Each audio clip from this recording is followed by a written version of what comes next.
Bitches. And when you speak, you don't look here, you don't look anywhere else. You look right here. I'm a military one, so just know. Speak loudly. Speak You see how only people telling you this is our people, right? Everybody black told you the same thing that I've been telling you. Only the black people tell you that, right? Only the black people been telling you what he telling you, right? Am I saying something wrong? Everybody telling you the same thing. It's for a reason. We all see something in you great. You good. You perfect. You doing good. The reason why we're saying this is because been there, done that. Right. And we want you to. We want. Yes, I was. 2 years. 2 years. 2 years, 1 term. So. His dad was in the military. One thing that you're gonna always want to know about this is that a good 95% of the time, everything's going to be against you. But one thing that I had to learn is that despite where you come from, despite what you go through, do not let your environment influence you. You are in the environment. The environment is not you. So my suggestion, if you could take anything from this conversation, when you walk down the street, you walk as straight as you can. Anyone talks down to you, fine. It's just words. I've had people shoot at me. I've gotten rounds in me. The worst thing they can do to me is kill me. Other than that, there's nothing they can do to break me. And if you show them that confidence, that you know, I'm out here doing something for a good thing, right? You're doing out here to help people, right? Not just yourself, right? That makes your chest go out. Right. Right.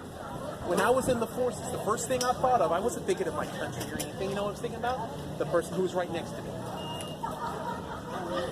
I get to send him home. I get to have other people around me go home. I got to see little men like you walk around the street and not be afraid. Saying, hey, I can do the same thing that they can. You have nothing to be ashamed of. You have nothing to slouch about. When you get wisdom from someone else, I am 34 years old. I'm 34. I still have people give me wisdom. Right. Most of them, I'll sit there, and there's a little secret. You know how people going around with gray hair? You think that's just gray hair, right? It ain't. My mom gave it a cool name. My mom calls them wisdom highlights. Because the older you get, and the more wisdom you get a little more. Wisdom and intelligence is completely different.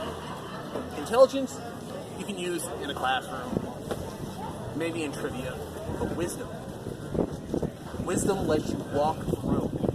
Right. Right. Like we walking it right now.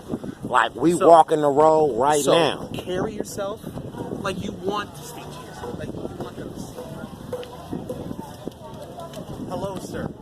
I hate to waste your time, but I would highly appreciate it if you would donate anything you have, if you have anything, to help such and such and such and such and such. You don't have to be embarrassed. Okay? And believe me, if I had anything, you'll be the first person I give it to. Hey. Okay? What you just gave him was better than anything. Hey, what you just gave him and us was what it's all about. What you just gave him, was way better. You have to do, you don't want to. The way that they train you is not nice. But you think of it as, I don't want any of my buddies to get hurt. I don't want to get hurt. We give them a chance not to do anything. It's one thing that we do that a lot of what we call the bad guys don't do. It's called rules of engagement. Now what that means is that, let's say a random person walked up to me and he has a weapon. I'm not going to pop him. But the first thing that's going to go through my mind is he a hostile threat? And if he's hostile, then our rules are we're not supposed to engage them unless they engage us. So if he's not shooting at me, I don't shoot at him. That's one of the biggest rules we're taught in the Army. There are times where I would go to my sergeant, Sergeant Garcia, one of the toughest men I know. Sarge, are they shooting at us? One of the funniest things and one of the closest calls I've ever had was I was talking to my sergeant, and these guys were firing in the air, so not at us. So I asked my sergeant, I said, sir, why aren't we shooting? He said, we're not being shot at yet. I said, how can you tell? He said, a hiss means that it's close. A snap, twang, and it bounced off my K-pop. And he said, now they're shooting at us.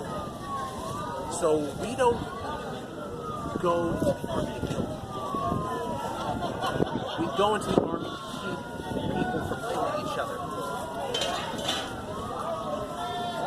Which is why it's so sad to be a black man in America right